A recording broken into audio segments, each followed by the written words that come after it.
conceituais do marketing aliadas ao dia a dia dos negócios. A gente sempre procura trazer temas, pautas de interesse contadas de um jeito bastante prático e objetivo, para que você possa, inclusive, aproveitar e utilizar no seu negócio, na sua empresa.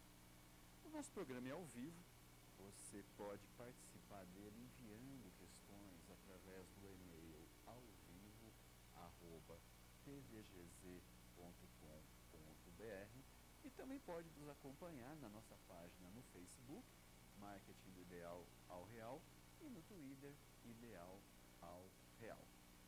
Bom, o programa de hoje traz como tema marketing e emoção. E a gente sabe que muito frequentemente, quando se fala de marketing, se fala de emoção. O marketing, enquanto ação, enquanto movimento de sensibilização do consumidor, leva nesse trabalho um alto teor de emoção. E aí hoje então eu quis trazer para vocês alguns conceitos sobre essa emoção utilizada no marketing, para que no segundo bloco a gente converse com um especialista no setor de cosméticos. O segmento de cosméticos é um segmento com alto teor de emoção na sua exposição, na sua divulgação. É um segmento com alto teor de vitalidade, ou seja, é um segmento pouco suscetível à crise, e por isso me parece muito pertinente que a gente troque umas ideias sobre isso. Eu tenho certeza que você vai gostar muito. Bom, quando se fala de emoção, se fala, na verdade, de uma das mais fortes necessidades do ser humano. Todo mundo se move na sua vida por emoção, por motivações, por aquela sensação de felicidade. Por isso, o nosso primeiro slide nos traz um pouco essa referência, ou seja, a forma como o marketing adota esse conceito de necessidade humana. Todo mundo já conhece o tal do Maslow, né, o psicólogo que estudou as motivações do ser humano. Ou seja, todo ser humano tem 5 categorias, 5 níveis de evolução nas suas necessidades. Essa pirâmide que você está vendo nos explica muito bem isso, ou seja, ali no nível básico da pirâmide, no nível amarelo, estão as nossas necessidades básicas, ou seja, todo ser humano precisa comer, beber, dormir, e isso faz parte da sua sobrevivência. Então, as necessidades básicas do ser humano começam nesse nível mais fisiológico. No segundo nível, ali no verde, está a necessidade de segurança. Ou seja, a partir do momento em que a gente já resolveu essa primeira etapa do comer, do beber, do sobreviver, eu começo a pensar na minha segurança. Eu começo a pensar em ter uma casa, eu começo a pensar em ter um conforto um pouco maior. Então, eu entro ali no segundo nível das minhas necessidades. O terceiro nível é o nível social, ou seja, a partir do momento em que eu já como, já bebo, já durmo e já me sinto seguro, eu começo a querer interagir com as pessoas, eu começo a querer talvez contar para essas pessoas como eu sou bacana, como eu moro bem, como é importante ter amigos. Então, esta fase talvez seja a fase em que as emoções começam a contar mais nas minhas experiências. A partir do momento em que o social já está resolvido, eu entro para a fase da autoestima. Ou seja, eu entro para a quarta fase, em que eu tenho aquela necessidade de me sentir amado, de me sentir querido, de me sentir reconhecido. E no quinto nível, ali no topo, é a fase da autorrealização. É aquela fase em que todo mundo já resolveu as suas necessidades básicas sociais e meio que caminha sozinho com as suas vontades, com os seus desejos. O Maslow acha que todo ser humano consegue evoluir, deve evoluir nessa etapa.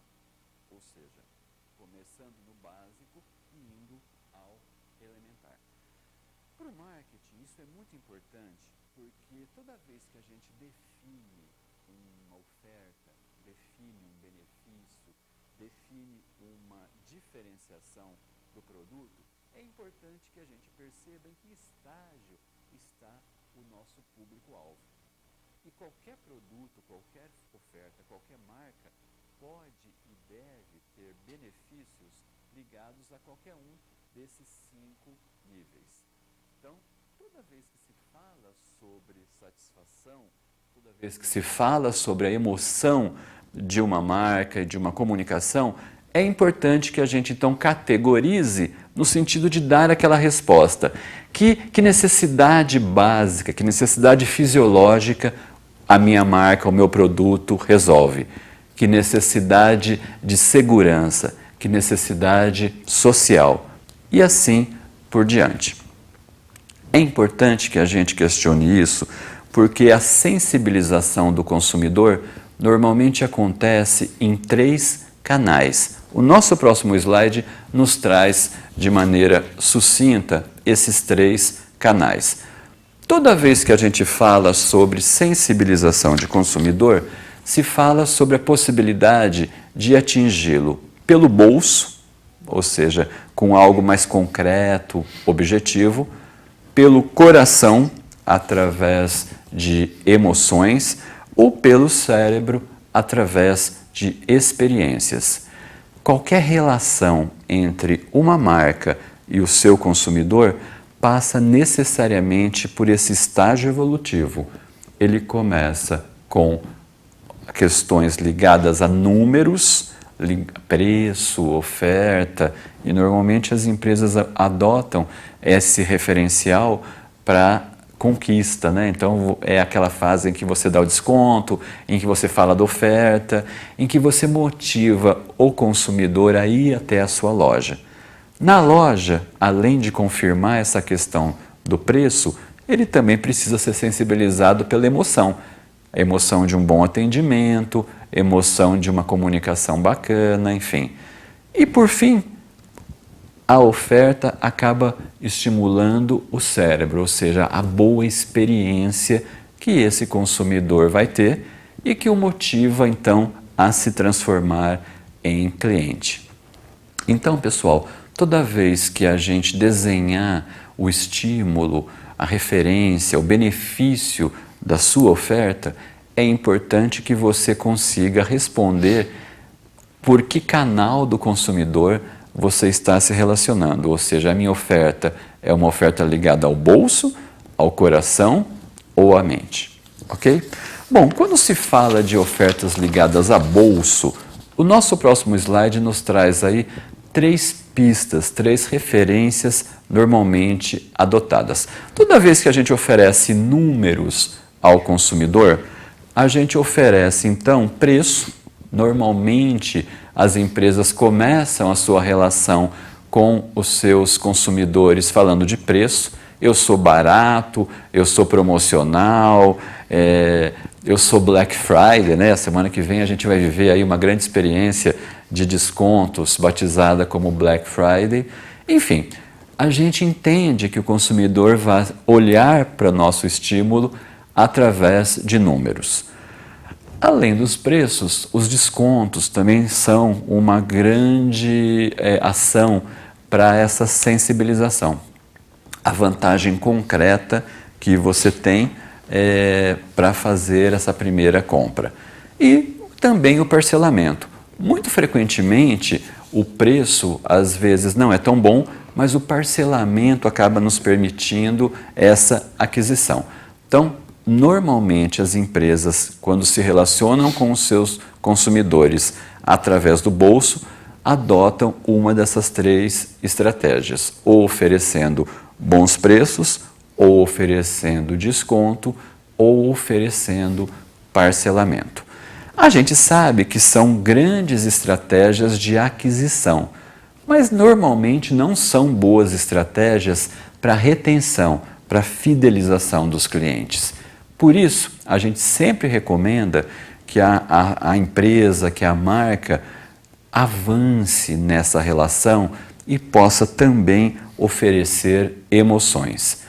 O nosso próximo slide nos traz aí algumas pistas da oferta de emoções. Como é que eu ofereço emoções ao cliente? O mais óbvio, o mais básico, o mais elementar tem a ver com atendimento. Ou seja, você foi até a loja, você entrou no site e você foi acolhido por um bom atendimento, por aquele vendedor que não só domina a informação técnica, mas também faz isso com simpatia, faz isso com acolhimento, faz isso com sondagem. Ou seja, mais importante do que falar da oferta, do que falar do produto, é entender um pouco mais o perfil do consumidor, o porquê que ele está ali buscando aquela compra. Então, o atendimento é um grande instrumento, uma grande ferramenta para agregar essa emoção na relação com o consumidor.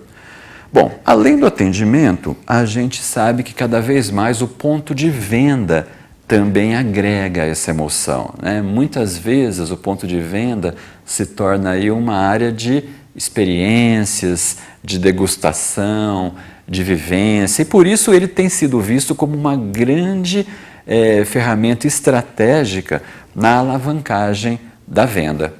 Os produtos em si têm o seu benefício, têm o seu teor de vantagens, mas no ponto de venda muitas vezes eles são destacados.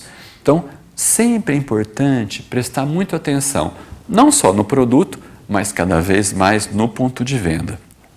Haja vista que as grandes decisões de compra, e a maioria delas, acontece muito frequentemente no ponto de venda, ou seja, o consumidor sai da sua casa, vai em busca de determinado item, mas ali no ponto de venda, em função de uma loja bacana, em função de um atendimento legal, acaba sendo rentabilizado, ou seja, acaba ficando com aquela vontade de comprar mais.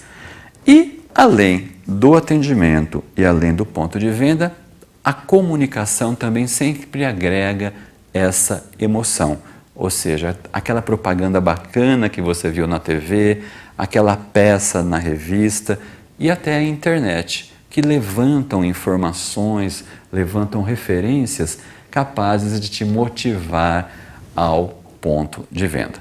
Então, repetindo, o teor emocional da compra é cada vez mais fundamental. E a gente sabe que o segmento de cosmético se utiliza disso e nos traz aí cada vez mais inovações, não apenas técnicas, mas também emocionais, ok?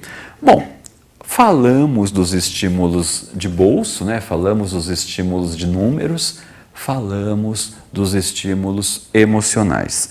Eu queria terminar esse bloco falando um pouquinho para vocês sobre as referências mais racionais, sobre aquelas referências ligadas à experiência.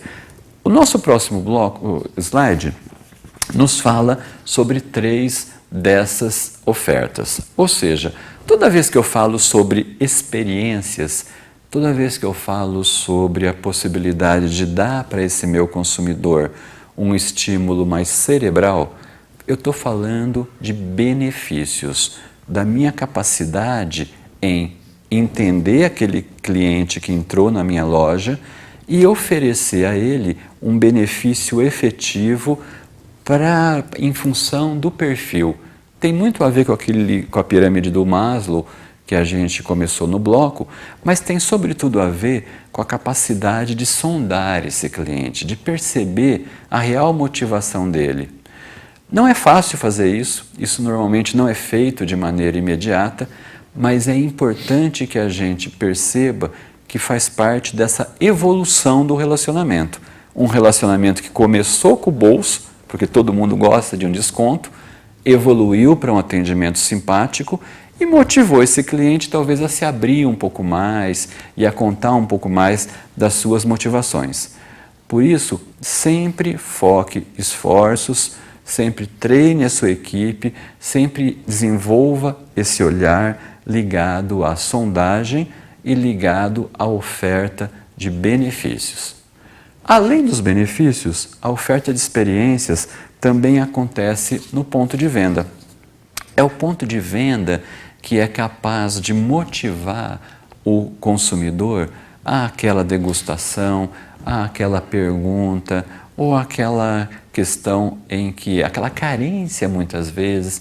Então, o ponto de venda hoje, ele tem importância fundamental no início e na continuidade desse relacionamento.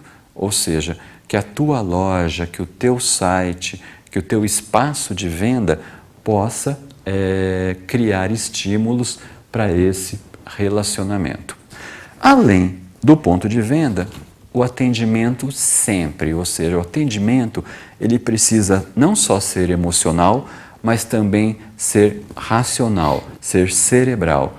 E o que significa um atendimento cerebral? Significa aquele vendedor que não só sorri para você e te fala bom dia, mas também tenta entender as suas reais necessidades. Por que será que esse cliente entra na loja em busca de um batom, em busca de um shampoo, em busca de um creme anti-idade? Será que ele veio à loja em função daquela propaganda que ele gostou, mas que na verdade não tem nada a ver com o dia a dia dele? Será que ele entrou na loja em função de uma experiência pontual que ele vai ter, uma festa, e por isso precisa de uma recomendação do vendedor?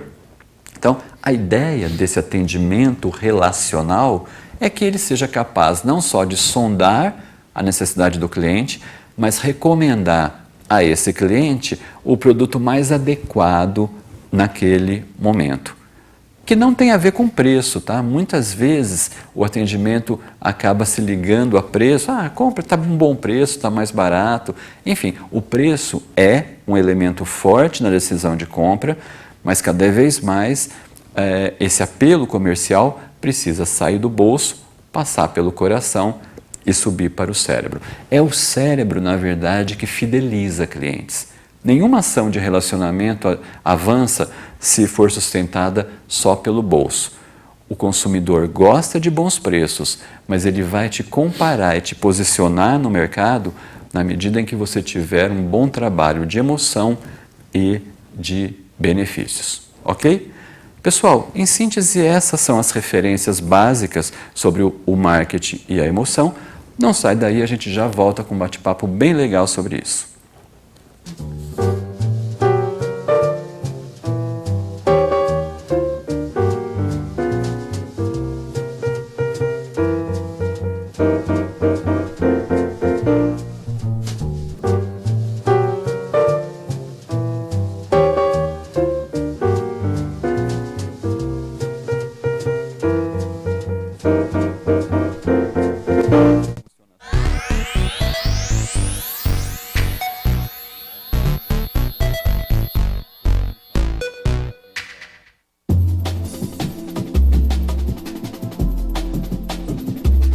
Alô, galera do bem? Eu tô aqui para lembrar vocês que toda quarta-feira a gente está apresentando o programa Lucimara Paris sobre os mais diversos assuntos. Mas de cada 15 dias a gente fala sobre os ETs. Eu tô aqui com a maior ufóloga do país, Ângela do Pascoal, esclarecendo várias dúvidas. Você, internauta, pode mandar sua mensagem que a gente vai esclarecer. Eles existem? Eles estão perto ou não? Confira, toda quarta-feira, às 21 horas, aqui na TV Geração Z.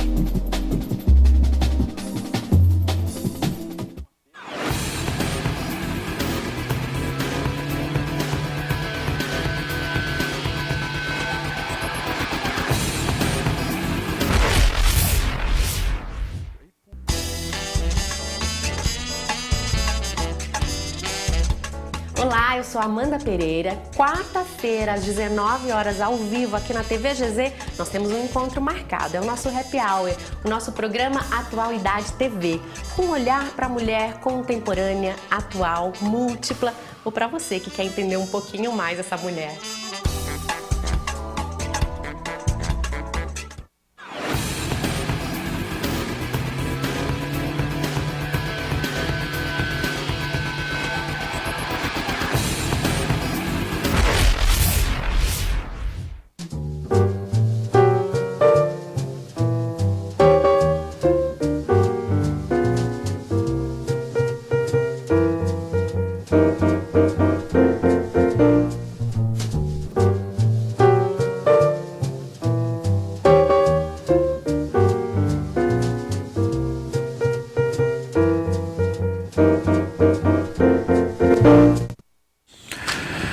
Estamos de volta para o nosso marketing do ideal ao real, hoje falando sobre marketing e emoção. E quando se fala de emoção, não há nada melhor do que falar de beleza, não há nada melhor do que falar sobre cosmético. E é por isso que eu convidei o Lucas Portillo. Lucas, obrigado por ter vindo. Muito obrigado pelo convite. O Lucas... Falar sobre um tema que eu adoro, né? Todos nós gostamos. Né? O Lucas é farmacêutico de formação e desenvolve projetos não só de desenvolvimento de produto, né? Passou pela Natura, passou pela Datina e hoje desenvolve um trabalho muito ligado a mercado também, né, Lucas? Eu queria que você contasse um pouquinho como é que é a tua atuação hoje, o que você desenvolve. Correto. Hoje eu trabalho capacitando profissionais que querem trabalhar na área de cosmetologia. Então, hoje eu tenho um instituto de pós-graduação que oferece cursos de MBA em cosmetologia para esses profissionais que querem entrar e lançar linhas de mercado de cosméticos, linhas de cosméticos no mercado brasileiro. Bacana. E me parece que todo mundo quer, né? O segmento de cosmético me parece que é um segmento meio blindado à crise. Eu queria que você comentasse um pouco sobre as verdades e mentiras disso e por que o segmento de cosmético atrai tantas pessoas, não só produzindo, mas também comprando. A mídia tem um pouco de culpa nisso, ela coloca o mercado cosmético como algo blindado. Obviamente, nesse momento de crise, a gente não ouve muito falar sobre crise nesse mercado cosmético. Tá? Então a gente tem o chamado efeito batom, que é aquele efeito que mostra que quando a crise se instaura, e a gente observou isso em 2008 mais ou menos, que quando a crise se instaurou no país, as vendas de cosmético aumentaram. Okay. Isso a gente tem um exemplo muito comum, que é o caso vamos pegar o exemplo de uma dona de casa, que ela gosta de fazer um procedimento estético para tratar a celulite dela. E esse procedimento custa lá R$500, uma criolipólise, aquele procedimento que congela a gordura. Sei.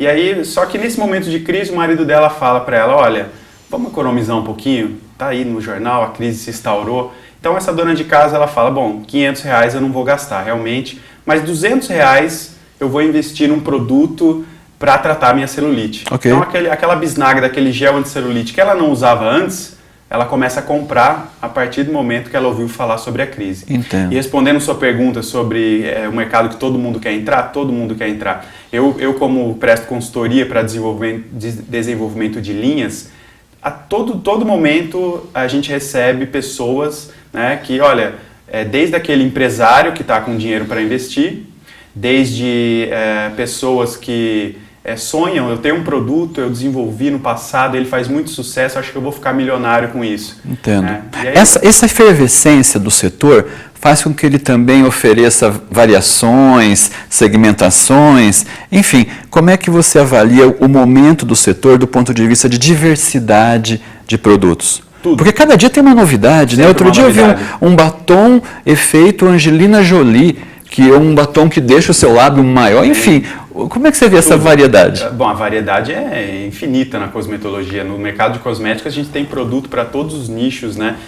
Cosmético para o médico prescrever, cosmético para esteticista usar, para uso profissional, para a população, então nem se fala, né? Sei. O que a gente estava conversando, desde que a gente chegou aqui, quantos cosméticos a gente não usou? Sim. Né? Então, desde o shampoo que a gente usou, o gel dental, o creme de barbear, o creme pós-barba, o filtro solar, e os nichos eles vão se expandindo, né? Cada hora a gente vê um público novo que fala, olha, esse público ainda não tem um cosmético específico para ele. Sim. Então tá ali um nicho bacana para a gente lançar. Aliás, os homens já empurram esse segmento também com alguma expressão? Já o Brasil, no mundo inteiro, o Brasil é o segundo país do mundo que mais consome cosmético masculino.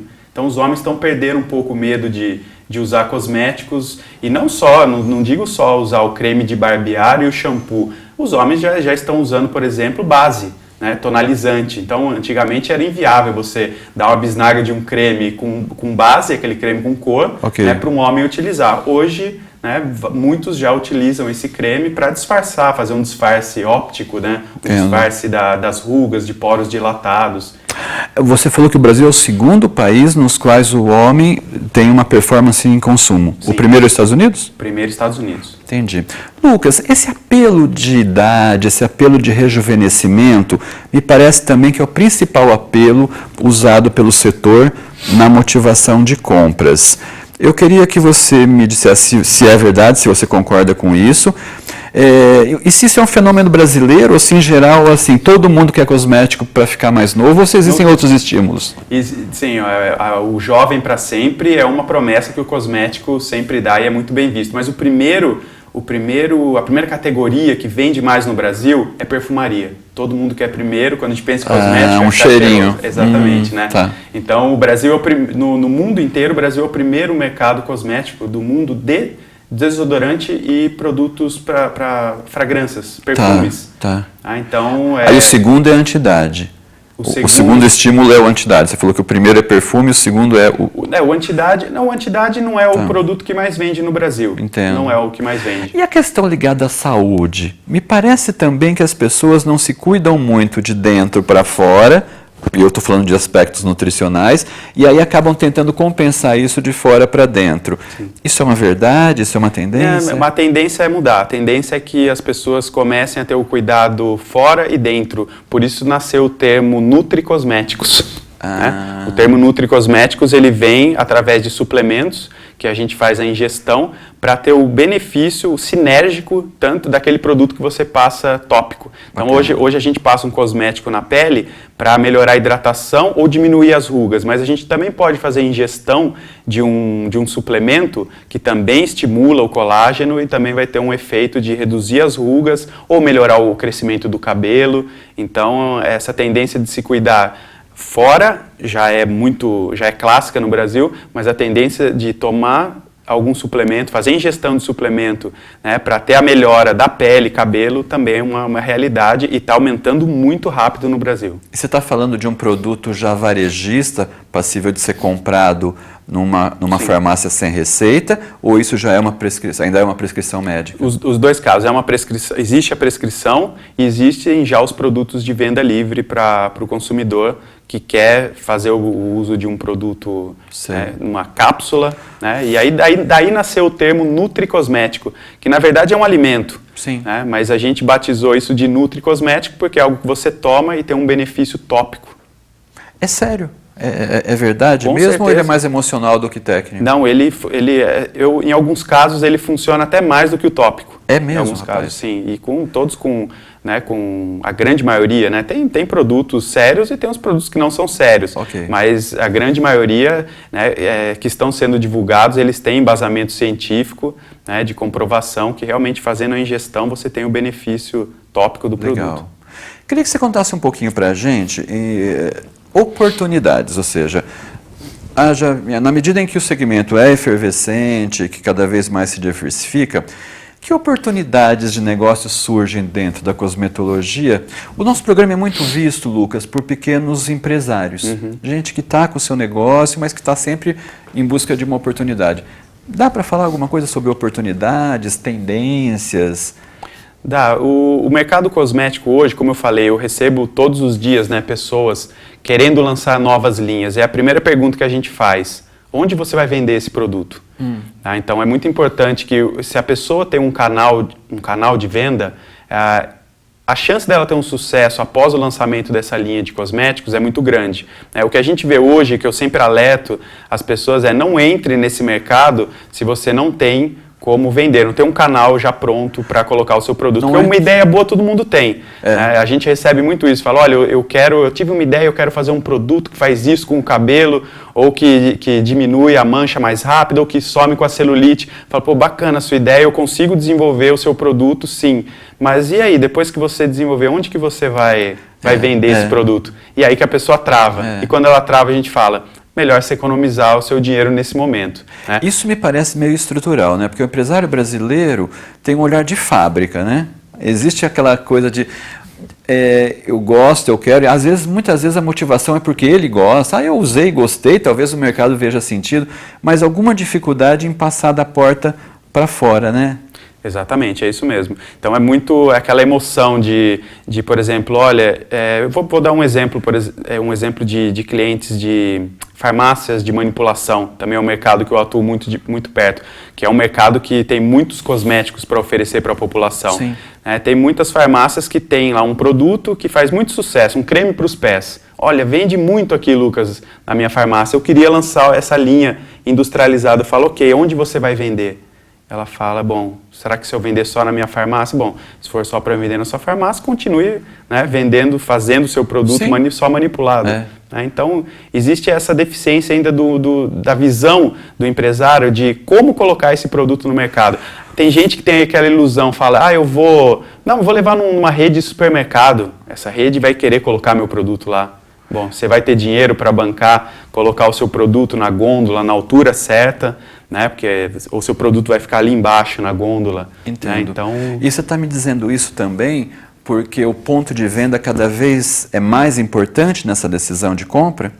Porque uma herança dos remédios, por exemplo, é que assim, né, o médico especificava e você ia até o ponto de venda já querendo aquilo e se não achava ia para outro ponto de venda, né? Então assim, o olhar era bem em cima do produto. Existia até algum desconforto em pegar um genérico. Com os cosméticos, isso já muda um pouco, ou seja, o ponto de venda, o estímulo visual, emocional do ponto de venda é cada vez mais importante? Sim, o visual é importante, né? A gente vê o Boticário, por exemplo, inovando, né, com a linha Quem Disse Berenice, né? Um nome diferente de uma loja, né? E a gente vê que eles colocam um visual totalmente diferente, né, no ponto de venda. Então, isso é interessante. Agora, não é só o ponto de venda, os canais hoje de venda de cosméticos, a gente tem internet também. As vendas diretas. Tem venda direta via catálogo, a gente tem a venda através da prescrição, né, onde é possível lançar uma linha de dermocosmético. E aí você não precisa fazer uma propaganda em rede nacional ou em revistas para atingir um público grande, você atinge o prescritor. Né? Então o prescritor faz... Prescritor, entenda-se o que? O médico? O médico prescritor. Ok. Né? Ou no caso do nutricosmético, a nutricionista. Ah, entendi. Então são canais diferenciados. São canais bem diferenciados. Entendo. Existe um foco muito forte no Brasil enquanto potencial de mercado, né? O Brasil se destaca, como você mesmo já disse, no segmento, né? Sim, o Brasil, toda empresa hoje, eu creio que 80% das matérias-primas que a gente usa em cosméticos hoje no Brasil são importadas. Fabricadas Japão, Europa, Estados Unidos. Todos eles veem o Brasil hoje como um local para vender e ganhar muito dinheiro, as matérias-primas. Então a gente tem contato com muita inovação. Tudo que se lança, todo ingrediente novo que é lançado no mundo inteiro, ele imediatamente é lançado aqui no Brasil. Entendo. E é engraçado isso, rapaz, porque ao mesmo tempo o Brasil também é uma fonte de ingredientes, né? De matérias-primas. Eu acho que a Natura até faz um trabalho bacana nessa linha. Ou seja, a gente não deveria contar mais com a nossa matéria nacional, ao invés de ficar importando tudo? Aí a gente vai entrar no tema vegetalização. O Brasil ele é fonte de matérias-primas vegetais, muito rico, né? E que o próprio brasileiro ele não reconhece muito, infelizmente. Então hoje algumas pessoas acham que um produto vegetalizado ele não tem a potência de um produto sintético, uma matéria-prima sintética, não é por exemplo. Muitas vezes não. Hoje a gente já sabe que a gente tem matérias-primas extraídas de uma planta que tem a mesma ação, a mesma potência de uma substância sintética. Sei. Então, mas infelizmente isso ainda não é muito reconhecido.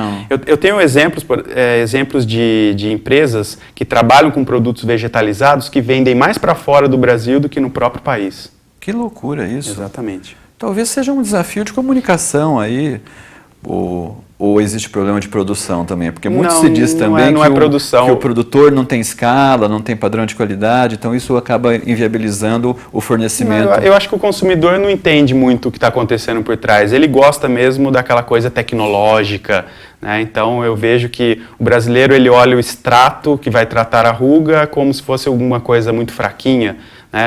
O extrato é um chazinho, alguma coisa assim. Entendo. Enquanto se a gente oferecer para ele um hexapeptídeo, que muita gente nem sabe o que é, né? Mas se você pegar uma dona de casa e falar, olha, o que você prefere, passar esse produto com esse extrato ou você prefere esse produto com esse hexapeptídeo? Ela nem sabe o que é o hexapeptídeo, Sim. né? Mas ela fala, eu quero isso, deve ser bom, deve ser melhor. Né? Então, às vezes, não é preço também, né? É mais uma ideia do brasileiro de que se você mostra algo tecnológico para ele, Sei. né, é isso que ele vai querer comprar. Entendi. A gente acabou de perceber agora, há alguns dias atrás, a aquisição das marcas de cosmético da Hipermarcas pela Coty. É uma grande multinacional abraçando um pouco mais parte da nossa indústria nacional. Eu queria que você me contasse se isso é uma tendência. A gente percebe que em alguns segmentos existe aí uma oligopolização, ou não, ou os cosméticos continuam aí ampliando desde o farmacêutico que faz sua manipulação em casa às grandes multinacionais. Não, a tendência a gente já vê isso há alguns anos, né? A gente pegar o exemplo da L'Oréal, né? É uma marca que vem comprando várias outras marcas, né? Então Sim. eu vejo que no futuro a gente vai ter, sim, empresas comprando outras empresas, né? E formando aí monopólios. Isso já está acontecendo. Sem perder o desafio da personalização cada vez maior, né? Do one-to-one, né?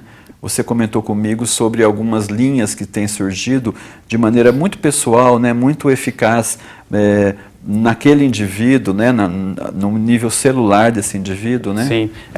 Hoje, falando um pouco mais de marketing, né, para chegar nesse assunto do gene que a gente consegue hoje medir, hoje, só para o pessoal entender bem, hoje o marketing dos cosméticos ele depende muito dos testes de eficácia que são feitos. Então hoje no Brasil nós temos os laboratórios que fazem testes de eficácia. O que é um teste de eficácia?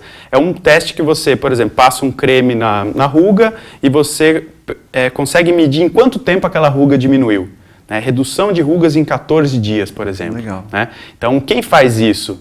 Esse teste é um laboratório Sim. que faz esse teste e ele gera o claim, o apelo de marketing, né, para aquele produto. Os laudos. Exatamente, os laudos que aí viram, então, né, isso vai acabar sendo escrito lá no rótulo do cosmético. Reduz sua ruga em 14 dias. Opa, isso eu quero. Né, porque eu estou com ruga e eu quero que ela suma rápido. Tá. Eu prefiro esse do que aquele que diminui em 90 dias. Sem dúvida. Tá? Então a gente hoje consegue medir, na cosmetologia, a gente está muito avançado. Tá. Hoje a gente consegue fazer testes que comprovam redução de rugas.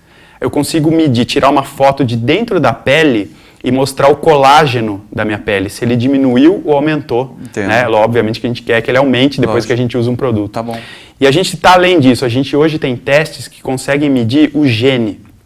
O gene que foi aumentado, né, após o uso de um produto cosmético. Uau. Aí a gente já não consegue não conseguimos ainda transmitir para o consumidor esse conceito ainda. O consumidor ainda fica com medo de usar um produto que atua no nível gênico da pele dele, porque ele acha que é gênico, é genético, isso vai dar câncer. Então a gente ainda está tentando traduzir, né, essa linguagem da análise gênica que a gente consegue fazer hoje para cosmético para o consumidor entender.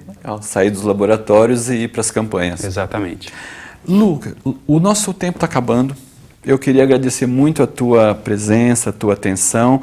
Queria que você deixasse uma última palavra para o nosso internauta, bem como algum contato para ele continuar o bate-papo. Claro, como o seu público, né, como você mesmo falou, é formado por empresários, né, hoje nós temos um Instituto IPUPO, que fica em Campinas, nós temos turmas de pós-graduação no Brasil inteiro e oferecemos também um serviço de consultoria para desenvolvimento de linhas cosméticas. Então, para quem tiver interesse, né, o telefone lá de Campinas é 19-3112-9900. Bacana. Né, já está aparecendo ali. Ótimo. E deixa aí o meu contato para esses empresários que têm ideia, né, e a gente pode dar essa consultoria, essas várias dicas, né, para essas pessoas que querem entrar nesse mercado maravilhoso que é o mercado cosmético. Muito bom. Obrigado pela atenção. Eu que agradeço. A você, internauta, obrigado pela atenção. Espero que você tenha gostado do programa. E a gente se encontra aqui na próxima quarta-feira, ao meio-dia, no nosso Marketing do Ideal ao Real. Uma ótima semana cheia de emoção.